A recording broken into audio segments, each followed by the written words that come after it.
Olá! Hoje a nossa discussão detalhada vai mergulhar em estratégias da análise do comportamento aplicada, a aba.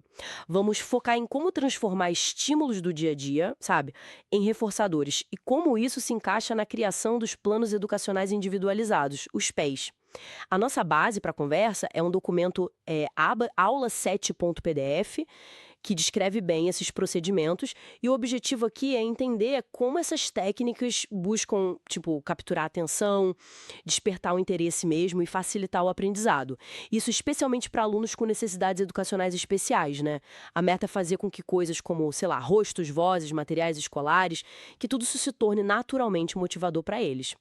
Bom, vamos começar então por essa ideia de condicionar estímulos. Me parece que o ponto de partida é ensinar a criança a querer prestar atenção, é isso? São cruciais, né? A presença do professor, os colegas, os livros, até os brinquedos, que eles se tornem interessantes por si sós. Porque sem esse interesse genuíno, o aprendizado fica bem mais difícil, né? A técnica básica é associar um estímulo que no começo é neutro, por exemplo, o rosto do professor, com algo que a criança já gosta muito, um reforçador que já funciona para ela. Entendi.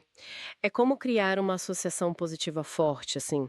Mas como é que se garante que isso funcione de forma consistente? O material descreve um processo bem metódico, né? Sim, sim. É bem estruturado, justamente para garantir a eficácia. Começa com tentativas de treino curtinhas. O foco é garantir o sucesso inicial, sabe? Uns 5 segundos de atenção adequada já contam. Isso é intercalado com momentos de teste, para ver se a atenção acontece sem ajuda extra, sem dica. E o critério para avançar, que está lá no documento, é a atenção ao estímulo em 90% desses testes. E tem que ser por 2 sessões seguidas. É um limiar alto, né? Sugere que a habilidade está começando a se firmar mesmo. Só então se passa para uma fase mais natural, que eles chamam de brincadeira livre. Faz sentido. E se a criança não mantiver atenção nessa fase mais livre, o que acontece? Volta tudo. Então, aí se retorna ao treino, mas com um ajuste, aumentando gradualmente o tempo de atenção esperado. Tipo 10 segundos, 15 segundos.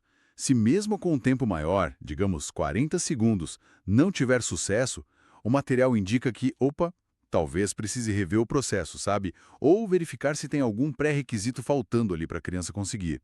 O que me parece realmente fascinante nisso tudo é o resultado que se espera, né? Não é só fazer a criança, tipo, obedecer ou seguir instrução, mas sim mudar a relação dela com o próprio ato de aprender. É bem isso. O documento aponta vantagens importantes. Primeiro, a criança desenvolve um gostar genuíno pelo estímulo. É prazer em olhar, ouvir e interagir. Segundo, e isso é ótimo, acelera outros aprendizados. Por quê? Porque ela está mais conectada, mais engajada com quem ensina. Ah, claro. E tem um efeito colateral interessante. Comportamentos repetitivos, sem foco, sabe? As estereotípias, elas tendem a diminuir. A criança encontra satisfação em outras interações, em outras atividades. Faz todo sentido. Essa base de tornar o ambiente e a interação reforçadores por si só parece fundamental mesmo.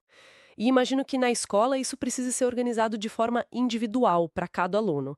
É aí que entra o Plano Educacional Individualizado, o PEI. Justamente. O PEI funciona como um mapa personalizado para cada aluno. Ele estrutura a aplicação dessas estratégias e de outras também. Começa com uma avaliação bem detalhada, minuciosa mesmo, do que o aluno já sabe fazer e do que precisa desenvolver. Isso vai desde habilidades acadêmicas básicas, tipo reconhecer letras, escrever o nome, até autonomia, como organizar o próprio material, abrir a lancheira. E, claro, interação social, habilidades motoras, tudo entra. E com base nessa avaliação, imagino, definem-se as metas do PEI. Isso. As metas precisam ser claras, precisam poder ser medidas, sabe? E é importante que toda a equipe da escola conheça essas metas. A ideia é que elas se aproximem o máximo possível do currículo comum, mas, claro, com as adaptações necessárias, tanto pedagógicas quanto sociais. E o material didático também precisa ser pensado. Geralmente, mais simples, direto ao ponto, bem focado no objetivo. Então, a execução do PEI não é só do professor de apoio, né? É um esforço coordenado da escola toda, usando as ferramentas da aba que a gente está comentando. Exatamente. Precisa de professores que saibam aplicar as técnicas, que tenham esse treinamento. Precisa de colegas que possam colaborar de forma positiva. O uso consistente de reforçadores é chave. As dicas, né? Dicas graduadas para dar apoio sem criar dependência, modelagem, muita prática, repetição e algo que o material reforça muito: registrar o progresso continuamente. Ah, o registro é fundamental, né? Fundamental. Esse registro é vital para saber o que está funcionando e para ajustar o plano. O PEI não pode ser engessado. Ele tem que ser vivo, flexível e, sempre que possível, prazeroso para o aluno, dando espaço para ele fazer escolhas também. O documento até menciona uns exemplos bem práticos, com nomes criativos, rotina visual, caminho divertido. Como funcionam? Sim, são adaptações visuais ótimas. A rotina visual usa fotos ou figuras para mostrar as atividades do dia, dando previsibilidade, o que ajuda muito. O caminho divertido usa figuras de coisas que a criança gosta para tornar trajetos ou tarefas menos preferidas, tipo ir para o banheiro ou para outra sala, mais atraentes. Que legal. E outras estratégias, né? Sinalização visual pela escola toda, transformar qualquer atividade numa oportunidade de interação social, montar um quebra-cabeça em dupla, pintar junto com um amigo. Até envolver colegas como ajudantes é algo que o material cita como muito positivo, para todos os envolvidos. Entendi. E para lidar com os desafios? Comportamentos como agitação ou até pirras, coisas mais disruptivas. Como a aba sugere abordar isso? Olha, a chave, segundo essa abordagem descrita no material, é sempre a analisa funcional. É tentar entender a função daquele comportamento para a criança. Por que ela está fazendo isso? Se for agitação, por exemplo, em vez de só, sei lá, repreender, a ideia é ensinar uma forma adequada dela pedir uma pausa, talvez sair um pouco. E, ao mesmo tempo, claro, trabalhar para tornar a sala de aula mais interessante, mais reforçadora para ela querer ficar. A atacar as duas pontas. Exato. Para birras ou comportamentos mais agressivos, a orientação é tentar antecipar os gatilhos. O que costuma disparar isso? Ensinar formas de comunicação alternativa e um ponto fundamental: não ceder à birra. Nunca reforçar o comportamento inadequado. Já para as estereotipias, a sugestão é bloquear gentilmente, sem fazer muito alarde, sem dar atenção social para isso e redirecionar a criança para uma tarefa mais funcional naquele momento. Entendi. E para a gente ir fechando, fica bem claro pelo material que a responsabilidade pela criação e aplicação do PEI é da escola mesmo, né? Não é algo externo. Sem dúvida alguma.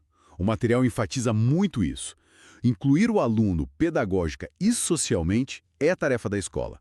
É uma responsabilidade institucional, não algo para ser terceirizado. Então, resumindo um pouco nossa conversa aqui, vimos como essas técnicas de condicionamento, quando bem aplicadas, podem gerar um interesse, um prazer genuíno no aprendizado. Vimos como o PEI organiza um caminho individualizado, partindo de uma avaliação cuidadosa. E falamos da importância das estratégias práticas, da consistência, do registro de dados e, acho que, acima de tudo, do papel ativo e central da escola na inclusão real desse aluno. Exato. E talvez fique uma provocação final para a gente pensar, né? Se essa abordagem de tornar o aprendizado algo intrinsecamente reforçador e de dar voz ao aluno em como ele aprende, se isso é tão potente para alunos com necessidades específicas, como será que esses princípios poderiam enriquecer a educação não só para eles, mas talvez para todos os estudantes que, por N motivos diferentes, hoje se sentem desengajados na escola? Fica a reflexão.